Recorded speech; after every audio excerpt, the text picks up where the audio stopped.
Do y'all have a book that y'all revisit ever so often? Whether it be a few months, every other year, once a year, something just to bring you down back to earth, or even just to revisit because sometimes it just hits a little more different when you read it again. That book for me would be The Four Agreements. When I'm making, I feel bad decisions or decisions based on ego, and I feel like they aren't rooted in the mission for myself.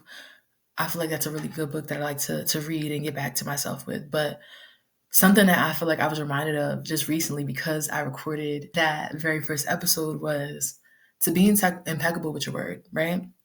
And in the book, it basically says you have to speak with integrity. You have to say what you mean only, um, and just avoid using words to speak against yourself or to gossip against others. Basically, in the book, he says that your words can create the most beautiful dream or they can destroy everything around you. So I feel like right after I recorded that episode, about being real, making space for each other, creating spaces to just be, I got hit with one of the hardest weeks of my life. And I didn't tell a soul. I kept it to myself.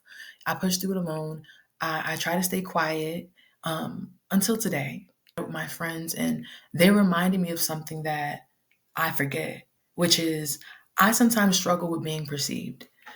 I'm so hard on myself sometimes that I don't let anyone or I don't give anyone a chance to weigh in or hold space for me. I always get this constant, compliment of you're so mature. You always seem like you have it together, or you understand, or you're very certain. But it's because I've already did enough thinking. I already told myself this is enough of a bad choice that I don't need to decide this person. I don't need to decide or go over this with someone else, and that's terrible. Like recently I made this decision out of like pure burnout, literally emotional overload at my freaking corporate job, the worst job in the world. Actually, let me not say that. But yeah, see, be impeccable with your word. But I had spiraled in my head. I was thinking I was wrong, I was reckless because of the decision I made. But when I finally shared it, everyone was like, bro, that's valid. You know what I mean? That makes sense. You're not wrong for that. But that's when it clicked for me. I'm not crazy. I'm not a mess. I'm human. And what I need to do more of is what I said in the last episode. Let that love in. Stop trying to control every part of my healing in isolation. It's so funny how I say, we have to talk about feelings. And if you saw my girls the other day, I was like, nah, I don't want to talk about feelings. I want to go with the mission. But my girls saw right through it. They saw right through it, and they walked me right through a storm that I didn't even know I was sitting in. You get what I'm saying? So be impeccable with your word. Speak with integrity because your words are magic. Use it to create love because that's what I just did, and I got that right back. Welcome to Accepted Addictions with P-Dubs. Get ready to immerse yourself in a podcast that's open to people of all stripes and persuasions. Accepted Addictions is not just a podcast, it's a movement. We go over societal norms that are considered acceptable, but are often toxic to our growth, development, and even behavior. This is a platform where we explore the multifaceted identities within ourselves, recognizing that some versions have it all figured out, while others lean into that negativity.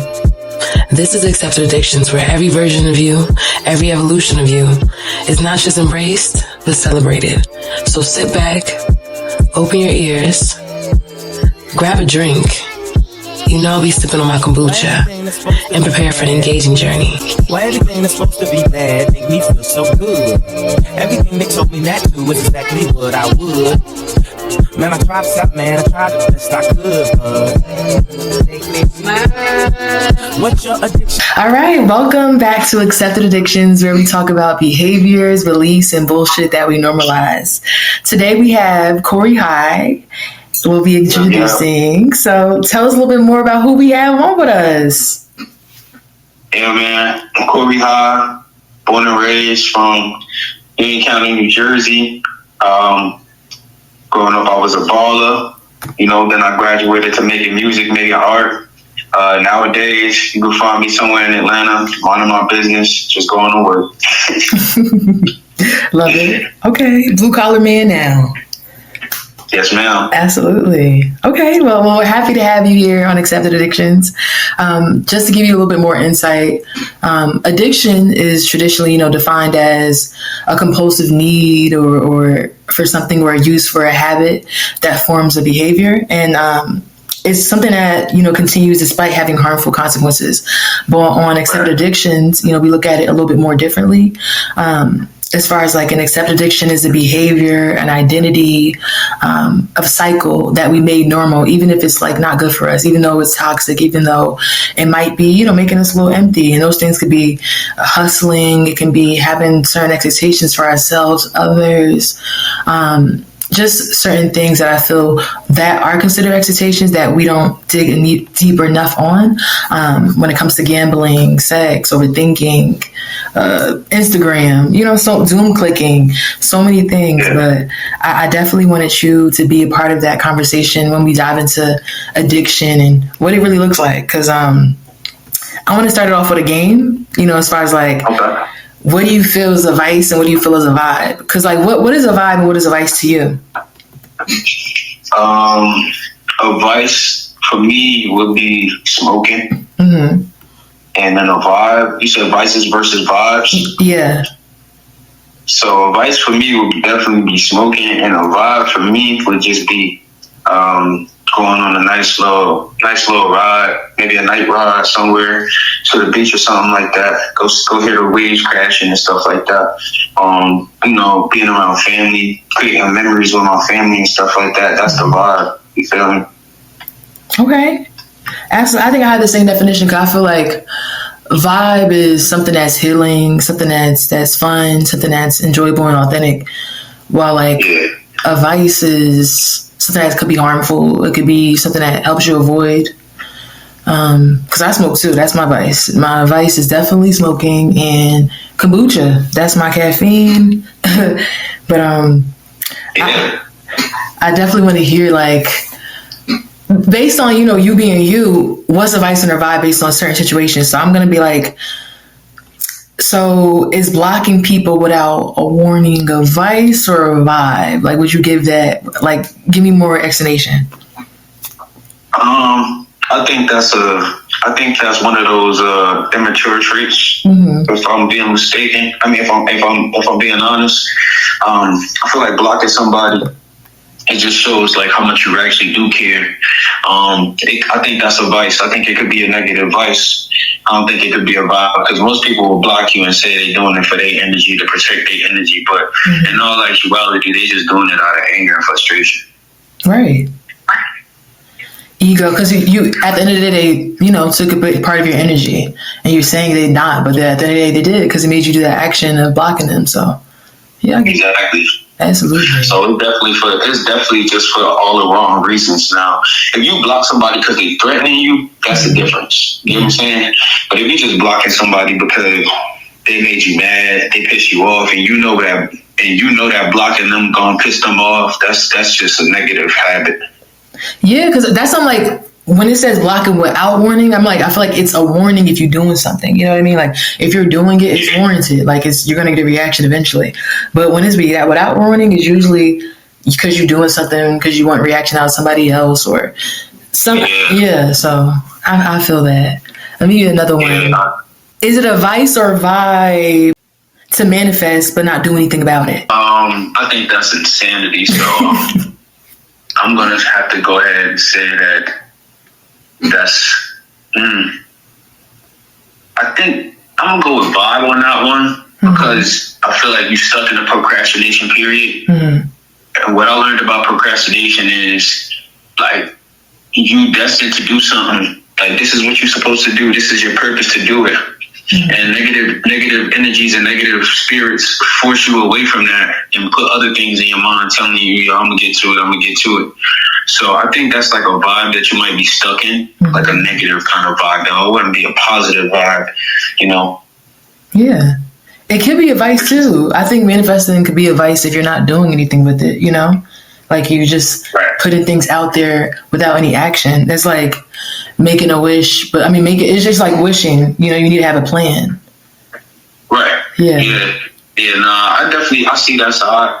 I think I'm looking at it from more of an aspect of the actual physical, like what you actually doing, versus just saying like, hey, yeah, I got this goal of, getting to 100,000 streams by the end of December. So I'm just hoping that, if I promote my music, I'll get there. No, I actually got to put in the work. I got to drop music. I got to make quality music that people actually want to listen to, that they want to hear. So I got to actually put in the work. If I say I want to do it and I'm not doing nothing about it to change it, that's just the definition of insanity. And right. You're doing the same thing to get different results. It's like, it's not going to happen. Yeah. So how do you feel about being busy all the time? Especially like, is that a vice or a vibe for you? Especially with you saying that's insanity, people doing the same thing all the time. That made me think of that. Do you think that's a vice or a vibe? Me, I think that's a vice.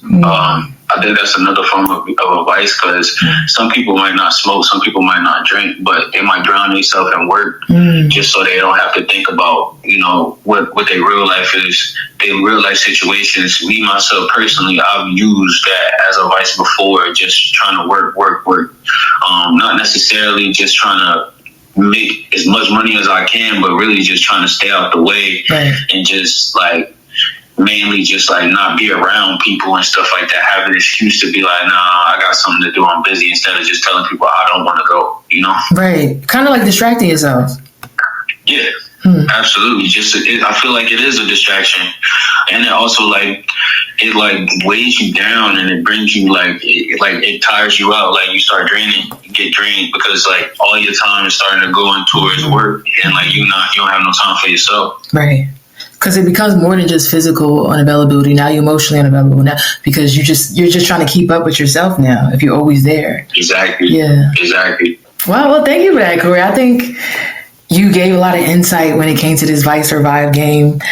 And speaking of games, what started this whole conversation today was a game that we had for our brother. Rest in peace, Zaki. Listen, pulled up on P-Dubs with my gear and shit. She came out with a jacket and some sneakers and shit, man. Let me show you what she did real quick, man. Unlimited on the other side. The other shoes say P-Dubs. Come down the ride. Look at the jacket, hold up. I'm not pressed the size. Hold up, let me show you. Rest in peace. Rest in peace. Last year, we were actually playing a game in celebration of his life, and then this random question came. I think was it like a board game or like a card game we was playing? I think it was a card game that we was playing.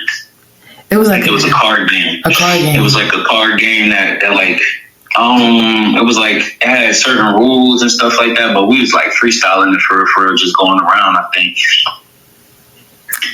Maybe. One of the questions, it was like a sex confession. When was your first sexual experience? And I was like, what?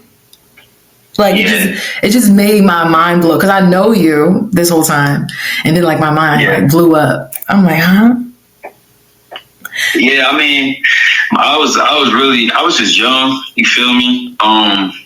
Really on some. My brother was like on some big brother type stuff. I was in 8th grade. I was about to go to high school, and he was basically just saying like, if I don't lose my virginity before I get to high school, he gonna beat me up type shit. So basically, I was just on the hunt my whole 8th grade year, just trying to get some ass for her. I'm not even gonna hold you. Like, I was just out there just being a savage, and then finally got my opportunity. It just so happened to be like in a random time. I couldn't even have planned that shit. It was after school, and normally I was supposed to go to the Boys and Girls Club, but I'm outside just chilling, just vibing and stuff like that, doing other stuff. And I actually just ended up messing with this girl at the time, and we was mad cool and stuff like that. So we was just walking. It was me, her, one of my other homies at the time, and then his girl at the time. So it was like the four of us.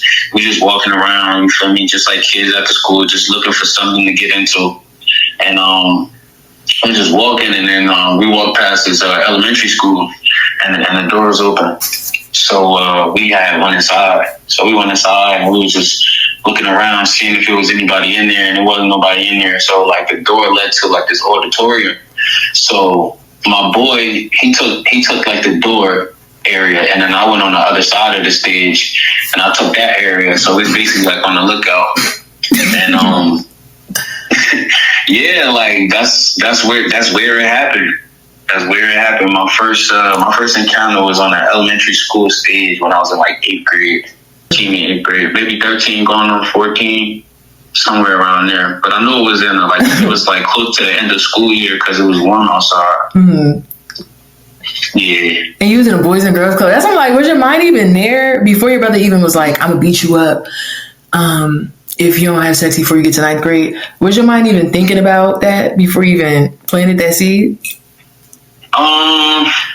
I would say like I was like curious about it for sure. Like I knew about it and stuff like that just from the movies and shit that I was watching growing up and shit like that.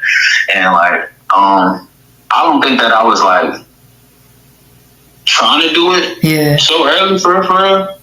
But like knowing what he did in his life type, it was like I was like I was like the heir to the throne like type shit, because he jumped off the point early too. You feel me? So he was basically speaking to his younger self, like, listen, bro, you carry my name, you carry my legacy, bro. You better not let me down. Like, it's literally a rite of passage. Like he passing the baton. Like, come on. Yeah. Nah, word. He definitely passed the baton because every school that I went to, he was leaving. So when I got in when I was going to 9th grade, he just graduated that like same year, like but in June. And he also like couldn't protect you at all then, you know? I mean, I ain't gonna lie though, like he did though. Like everything that he did in his life set you up.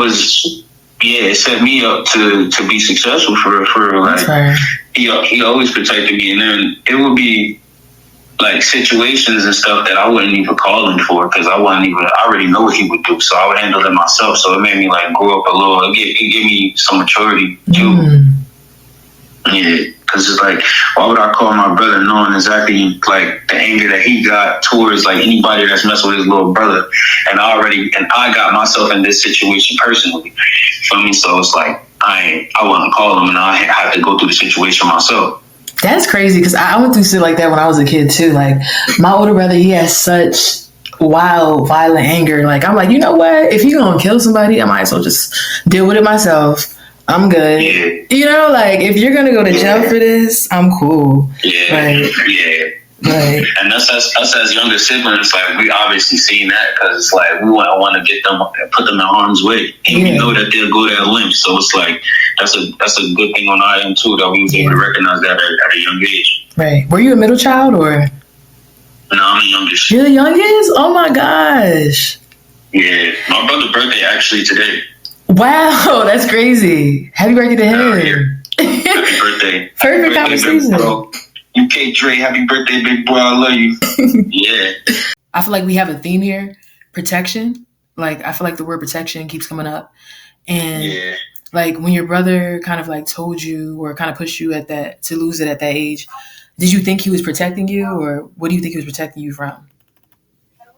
Well, I feel like my brother was protecting me more from just like a sexual experience for real. Because like at that age, like you gotta really take into account that there might be some type of, maybe disease going out there, or also like, you can have a child, you feel me? And like, it could like result into a situation to where like now you gotta really deal with this for like X amount of years, you know what I'm saying? So I think like it was more than just like, yo, go ahead, buy a condom and make sure you protect yourself. I feel like it was like he knew like what was out here in this world. He was just trying to save me from it, like keep me from it.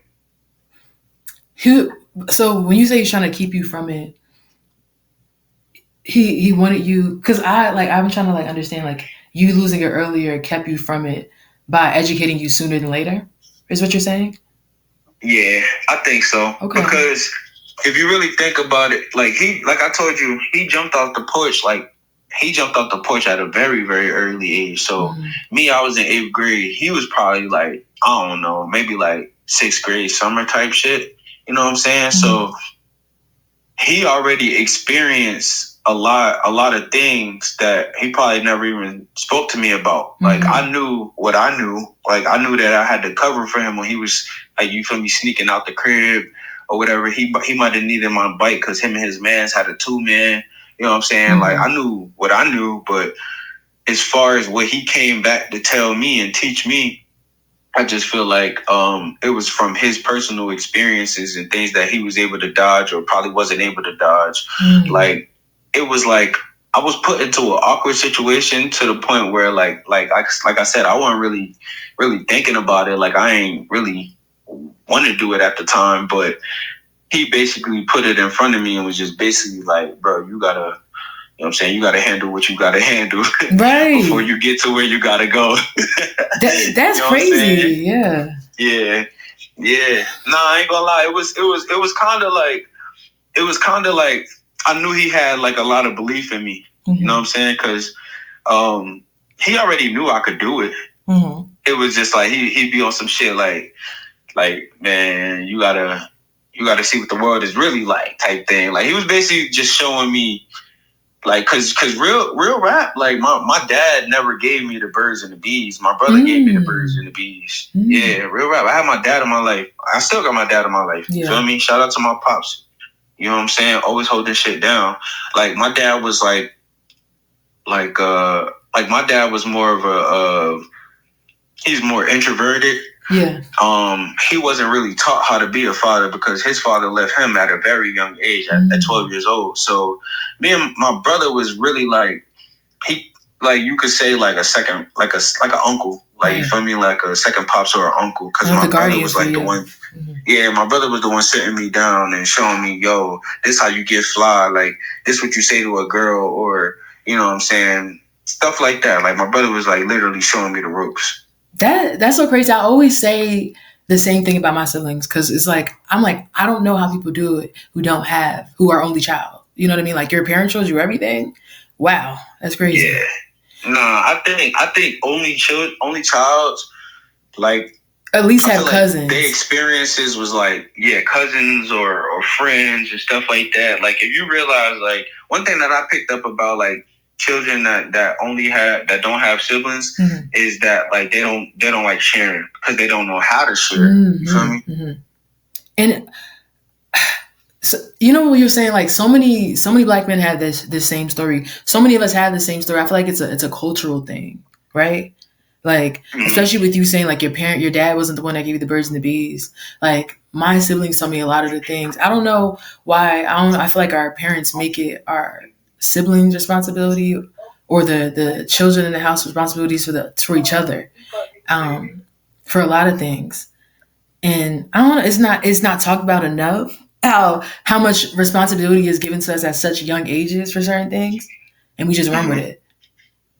Because it's like your brother teaching you that who told him he had to do that, you know, but he just did it. But so many people have that same story. It was naturally. Yeah. Yeah. No, yeah, it was definitely naturally. Like, I don't know who told him that he had to show me anything for but I think, like, you know, being taught that he was my protector, he had to look out for his little brother.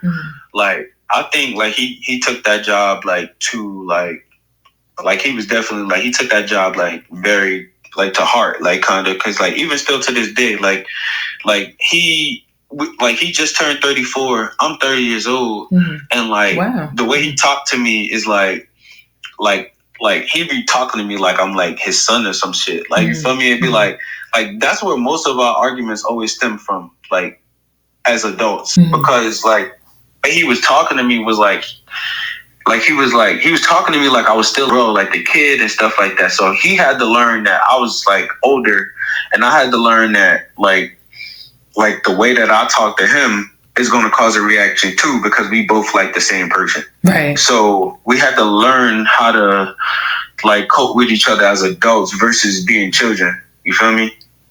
Like, you realize that like your siblings are like a second parent, bro. Absolutely. Like, that's why I understand exactly what you're saying, because most of the things like I've learned a lot from my siblings. Like, that's why you were saying the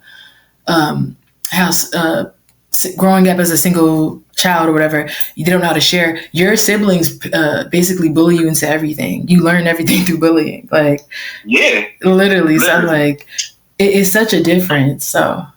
Yeah, no, my brother and my sister, they taught me everything that I needed to know. Everything.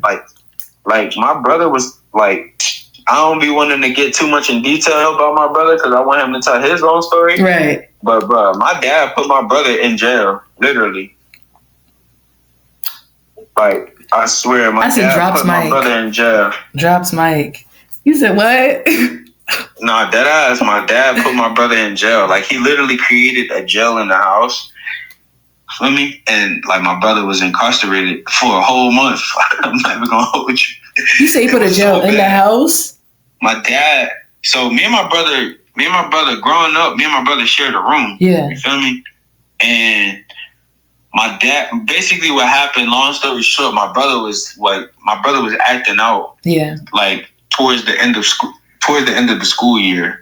Him and his mans was acting out towards the end of the school year. So they had got in trouble or whatever the case may be in school. And my dad, like, what they did, I'm not gonna say what they did, but what they actually did, my dad was pissed. So my dad put my brother in like home, like jail. So basically what my dad did was, no bullshit. I ain't gonna hold you. My dad was really like, he was really like that. Your dad militant as hell. Yeah, he was a firefighter though. I mean, we got a long family lineage of police, military, firefighters in my family. That's why I didn't want to do that. Okay. Yeah, so basically, Pops was like, me and my brother shared a room, right? So he took everything out the room, like the bed frames, the TVs.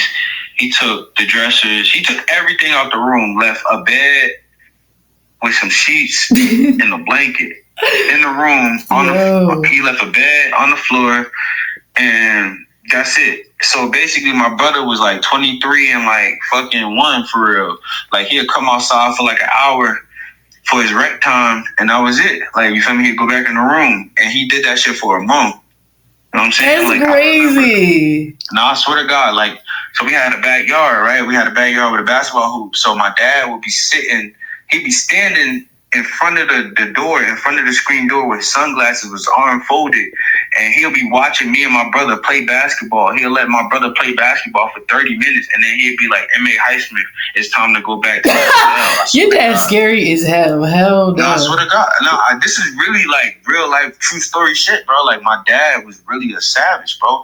And I'm grateful for that, though, because like, he really made me and my brother, like he literally kept us out of the system. Like, okay. Like, without my dad, like, I could have been a number, but with him, I was never a number. You feel me? I was never in the system. So yeah, like, it makes you more grateful looking back. Yeah.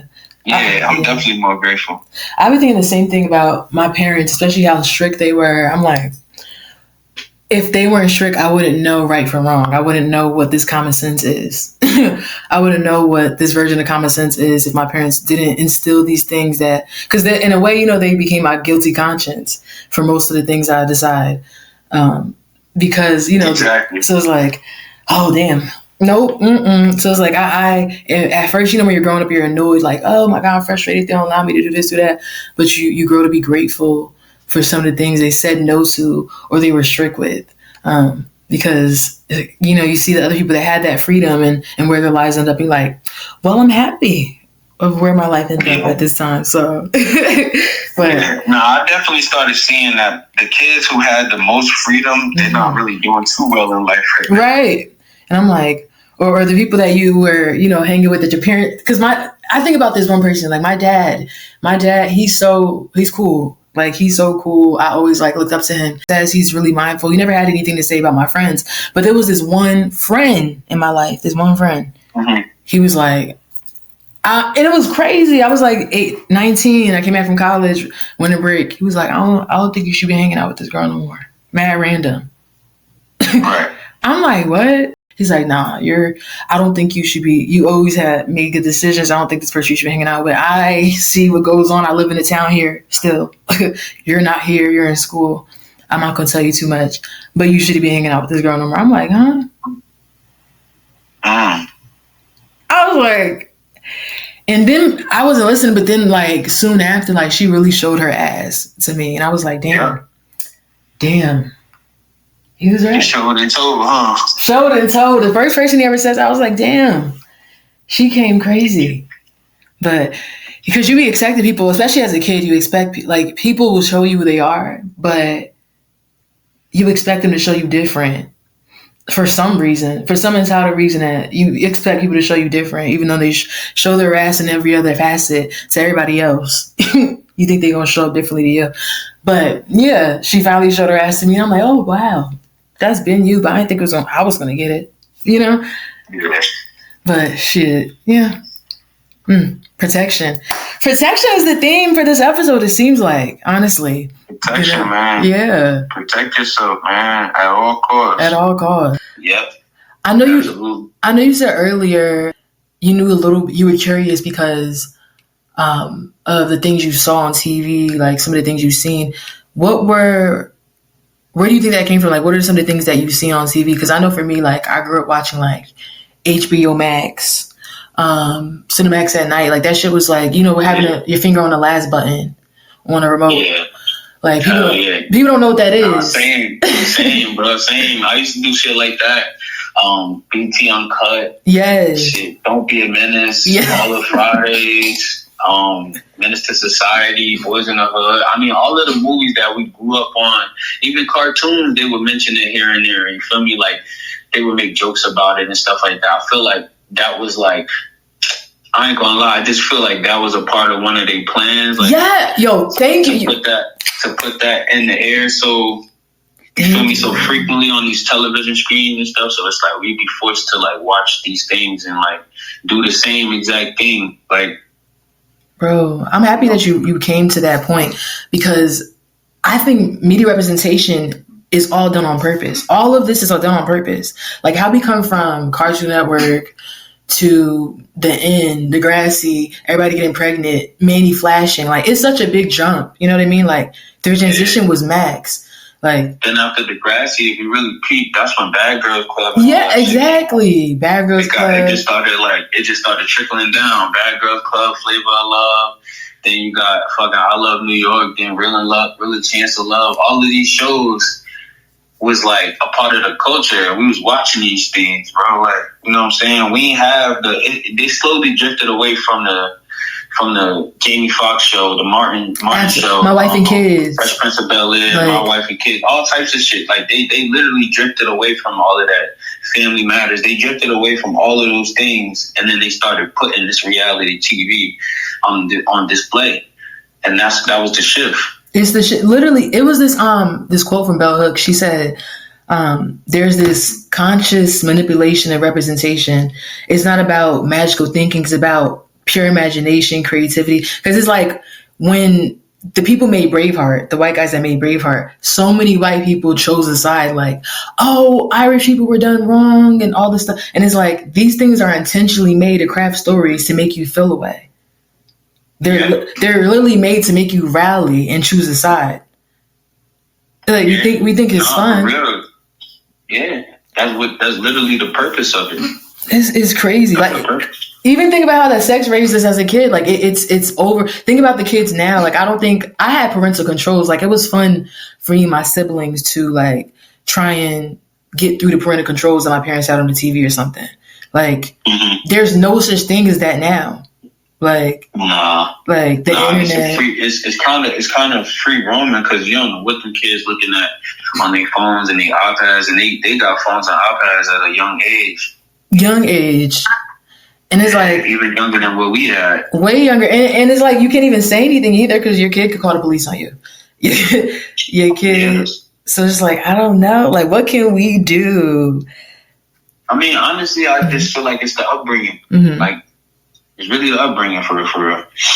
You know, you really gotta be there. You gotta be attentive as a parent. You can't be, still trying to live your life, when you bring another life into the world, because, you want that seed to bloom, you want that seed to be a better tree than you, Right. Right. So you gotta put in that time. So Yeah, because we can't let the movies and media raise our kids, and because all it's gonna be is just shame and filter sex. That's all it's gonna be. Like, we gotta create spaces for the kids. That's not. I wish even as adults, like, I know that I had older brothers and sisters. I'm so thankful and grateful for having older siblings because they showed me different worlds of things. Like, I was a kid seeing Static Shock. The first episode is peer pressure and gang violence. That's and my older brother breaking it down like, this isn't just a cartoon. This is literally like, you can literally have your own voice, speak up for yourself, and this is showing you that in the first episode. Like, while if I was a kid and just taking it in, it would just be a show. You know what I mean? But you wouldn't even know. You wouldn't even know what side you would really be on.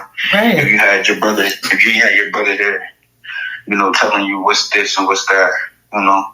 And like, especially like how we talking about like the whole sex thing, like that shit. I don't think people realize how deeper the connection really is between you and that person. You know what I'm saying? Especially if you go unprotected. Yes.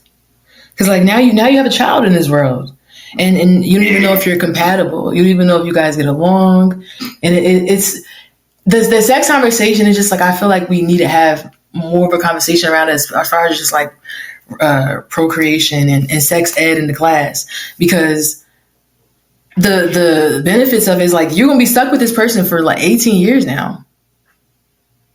And more than that. Now it should be more than that. It should be more than that, because now you're stuck with somebody else's life you're responsible for, and it's like that's a big responsibility. And it's just like, until we, as children or as adults, make it more of a significance, if you're just going to keep having babies and keep having people that are learning, because we're adults now, still unlearning and learning about how to be an adult. You know what I mean? We're still learning how to communicate what's wrong and what's right, what to consume and what not to. It's our first time in this life. Absolutely. Just like everybody else. Yeah. Just like our parents, just like they parents, like everybody's first time. And nobody dying and coming back to life. It was only one person, one soul that did that. It's funny you said that, because I always remind my siblings of that quote. This is our parents' first time here, because they be so hard on them sometimes. And I'm like, this is mom's first time dealing with you. Yeah, she has other kids, but this is the first time dealing with you, a unique individual.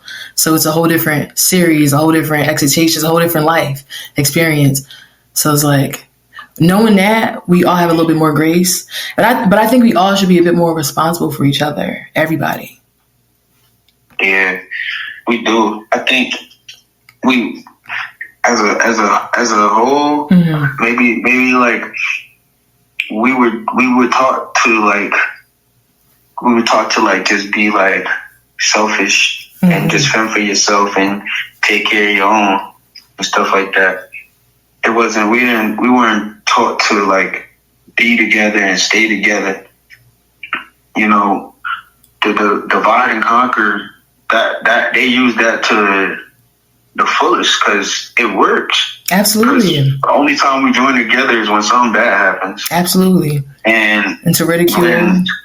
When one of us does something great, and it might not be, you know, with somebody else, like it might not have been they might have did it in a way that somebody else might not have done it. So they don't like that. And it seems as though like we don't big up our own people. Yeah. It's just like, if it's certain not areas. Yeah. Until they're successful, it's like nobody really sees the vision until it's, you know, in the movie screens, until it's a motion picture. But yeah, that's how I be feeling, man. Until it's like a certain appearance, until it looks a certain way, you know, like. And I was gonna ask you, like, you said we all grew up like, you know, individual, because I think as far as like a gender based, like as far as like growing up, you don't think like, you know, you guys, like as far as like boys, you didn't grow up more as a collective or more together? Because I was just speaking in my last episode, like as girls, generally speaking, you know, we're built to be a bit more catty, a bit more malicious. You know, you can think about like in the playground, the girls hit you first. You know what I mean? The girls hit the boys first. like we're built, Mean Girls. Think about Mean Girls, the movie. Like that's real life shit. But I'm thinking like as far as boys, what is that like? I think of it more like a collective. Like you guys are brothers in arms, like. Yeah, I mean, it starts off like that. Like I feel like as men, like or as boys, starting off as a boy, like you probably have like somebody that you might be cool with. You might have maybe like a group or so, but somebody in the group do some shit, and then one person might go with that person, and then another person, other two people out the group might just be like, nah, I ain't fucking with that, so they don't fuck with them, so the groups break up, and then it's just like it happens like that over time. So you just start realizing certain traits and stuff like that, and then you just start moving accordingly, But it's just like you gotta find your tribe, and it take a lot of trial and error to really find your tribe, for real. Absolutely. I love that you said that before you didn't end it with like just moving accordingly, because a lot of times people take moving accordingly as being content and just not trying anymore. Like, you know what? Yeah. I'm hurt. I'm scarred. Fuck it. But it's like, you have to keep trying. Like, don't be jaded. People, that's what I think it's about. The beauty of the life is about, finding out if people are compatible with, like, whether it be friendship, relationships, because even in relationships, I feel like people put too much on if it doesn't work. You're supposed to figure out, if it, you know what I mean? Like even friendships, you're supposed to figure out if this person is for you or not. It's not a waste of time. And definitely. I never take it as a waste of time. I'm supposed to figure out if you're for me or not. So, how do you think you could? How do you think you can make more spaces for us to talk? Because like moving accordingly, you only do that when you're not talking about, you're okay with it. You like, fuck it. This is who you are. This is who I am. I'm moving accordingly. How do we not get there? I mean, we just got to be more open.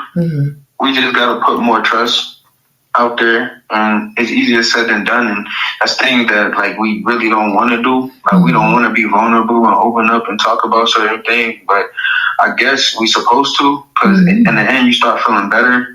Or the weight, it starts getting lighter and lighter the more you talk.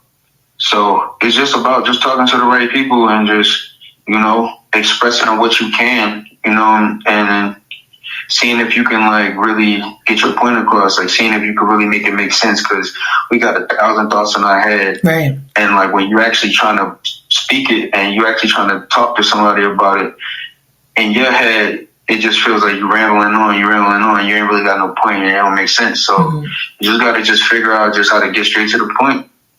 Get straight to the point. And stop talking to ourselves. Big thing. Yeah. You know what I mean? Like, we be talking to ourselves so much. It's like, nobody gets me. I mean, you haven't took a chance to. You haven't like really tried so someone else to try to get you. I feel like it's so easy to give up when somebody doesn't understand you. But it's like, we have to give people a chance to, so. Yeah. Yeah.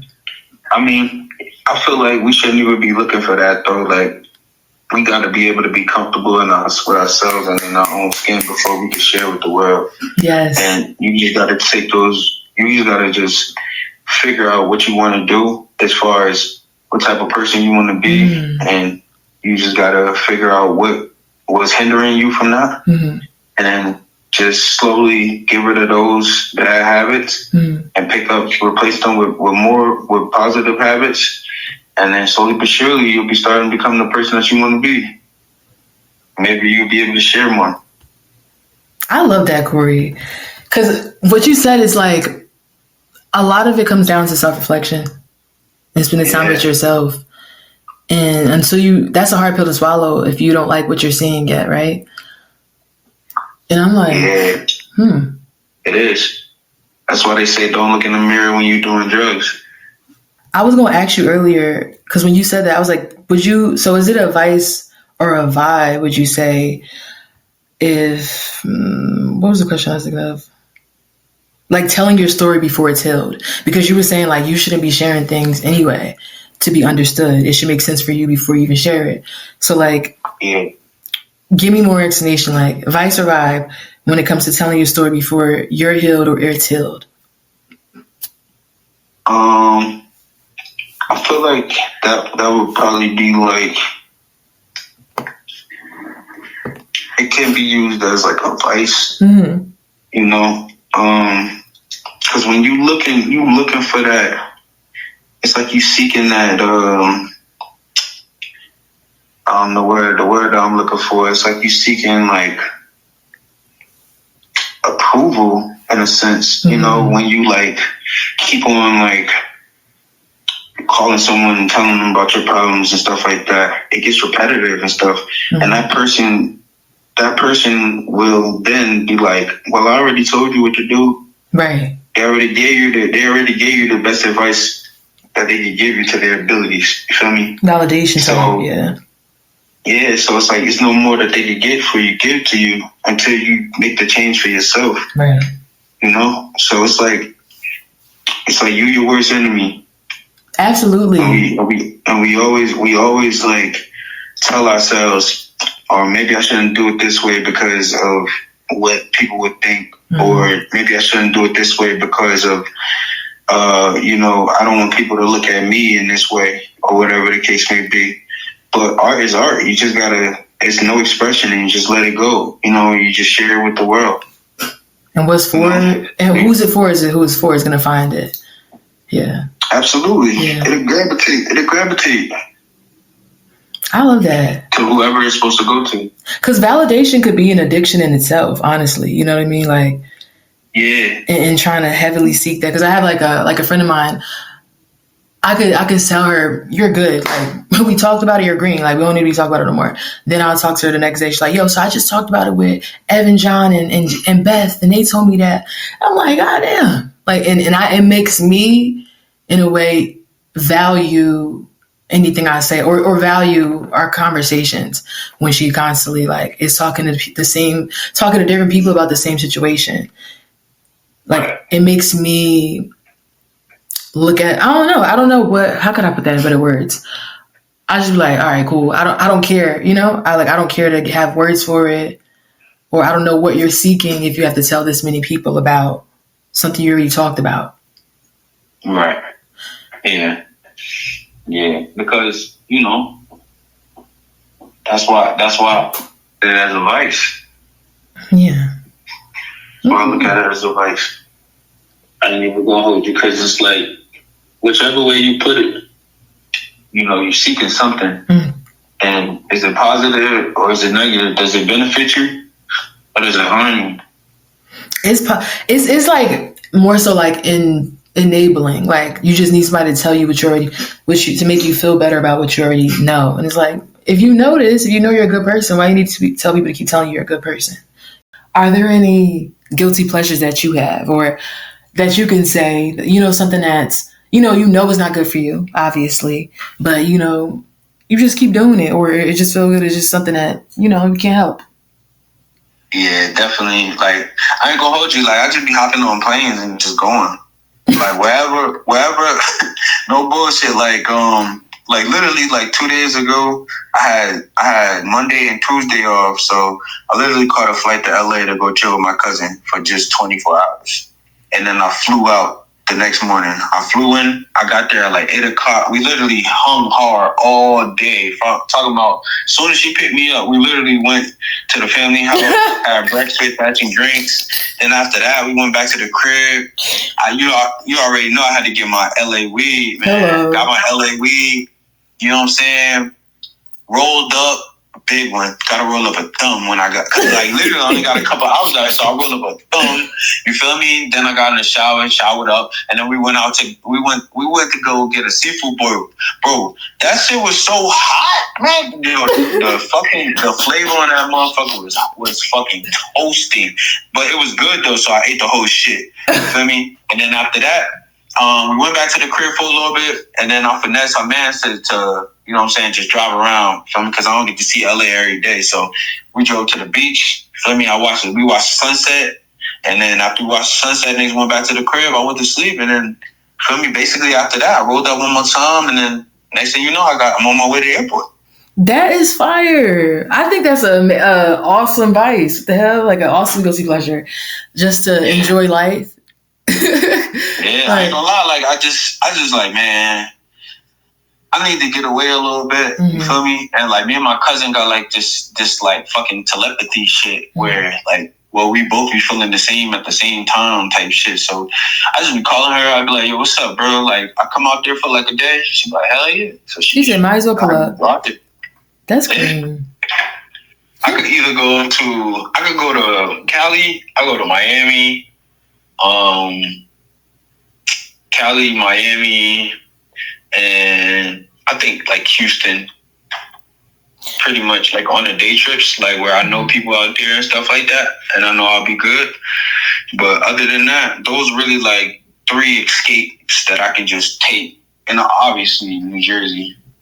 What about it makes it guilty? Like, what about it is bad? Shit, knowing that I ain't supposed to be spending the money out right. To go out there, you feel me? Like, shit, knowing that I should be saving this bread, but right.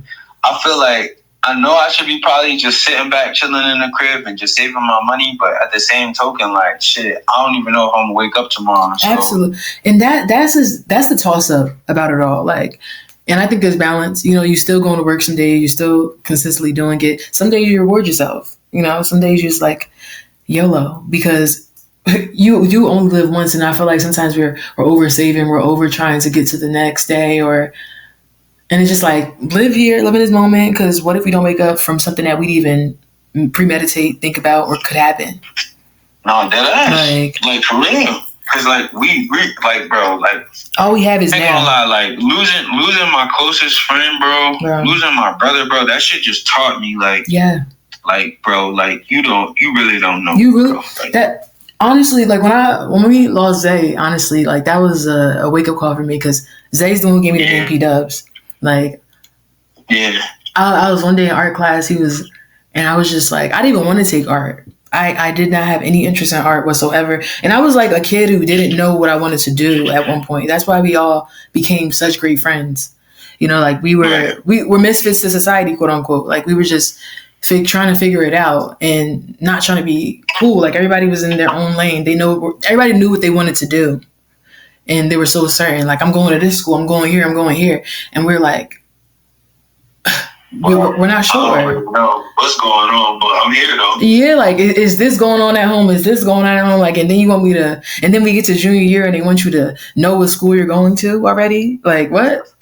So it was just like... Yeah, I mean, I didn't even know that there was a option, you feel me, to go to a school. Like basically, like, I really didn't even think about going to a college for real. You get what I'm saying? But look how far we came. I don't even talk about that either. Like, I didn't, like, from where I am, how secure and certain and the path I have now, like, I didn't know about those things because there was so much going on in life. You know what I mean? Like, so much around me that nobody even thought about the next day as far as those next years. You know what I mean? Like, those next few years, those next 5 years of being in that school going, I'm like, wow.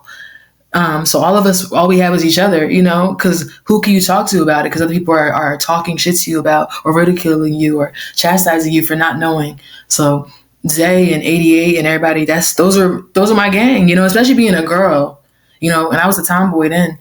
Being a girl was like, you should know what you want to. And I'm like, no, like, so I was figuring it out and I had them supporting me. But when I lost Zay, it was like, it was crazy because he was always constantly putting the battery in my back. Like, you need to do it. Like, you need to take this to the next level. Like, even like when he gave me the name, I was in art class one day. Like, they were like, yo, if you don't take art, you're not going to graduate because you haven't took it all year. And mind you, it was an advanced art class. I was like, I don't know anything about art. I'm mad. So I was like, bruh. But I got there and it was a teacher named Miss Sabo, and she just like, so you know when a teacher talks to you and really believes in you and says some shit to you and it's like something just ignites in you and you just go hard. Oh yeah. Sometimes like, well, it just takes an adult to say something to you to make you believe in yourself. Like I just made something and she just made me feel like I was an amazing artist. I was like, yo, I want to be an artist. And I just got so into my element and I started like ignoring everybody in the room, just making shit. And I remember one day I was making something and everybody was calling me. I wasn't answering. They're like, finally, Zay was like, yo, P Dubs. And my head went up and I was like, yo, what's up? And then from there, it was just P Dubs. And bro, even like right before like Zay died, he posted like the podcast up. He was like, proud of you. Keep going. Give me a call because he wanted to create his own, and then I like didn't give him a call back. So it was just like, bro, life is so short. You have to do what you said you're gonna do because all we have is today, and this is all we're leaving behind. No, for real though. Like I literally wish that I was more attentive. You know what I'm saying? Just in my life for the things that was to come. For real, like I just wish, like I wish I knew what was to come versus like just being surprised, like damn, this shit really happened.